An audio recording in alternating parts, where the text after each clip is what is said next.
والشماد قبن والشماد قبن والشماد قبن والشماد قبن والشماد قبن والشماد قبن ee kuwa aynu la dhalanaya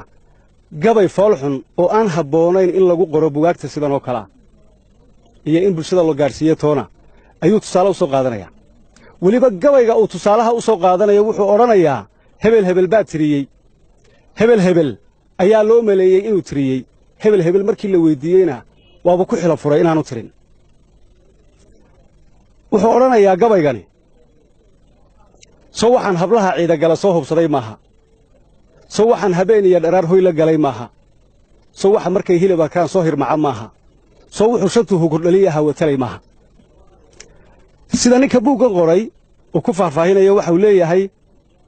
xaaji guleed nin la odhan jiray ayaa gabayga tiriyey ayaa loo maleeyey buu odhanayaa loo maleeyey inuu tiriyey dabadeedna waa la weydiiyey wuxuu ku xilo furay inaanu gabaygan tirin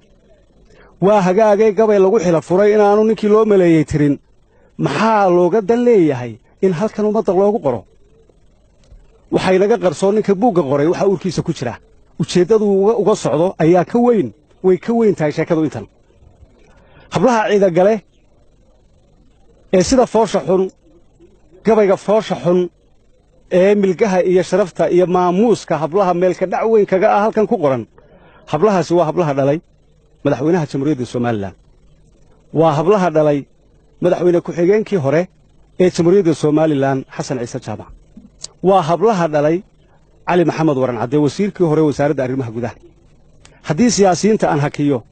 waa hablaha dhalay culimada jamhuuriyadda Soomaaliland kuwa foolaadka u ah waa hablaha dhalay Sheekh Dirir waa hablaha dhalay Sheekh Maxamed Aadan oo wada garanaysaan waa hablaha dhalay Sheekh Ismaan Cali Xuseen waa hablaha dhalay Sheekh Maxamed Cali Garle saamixi maysa taariikhdu wuxuu ninkaasi uga gol leeyahay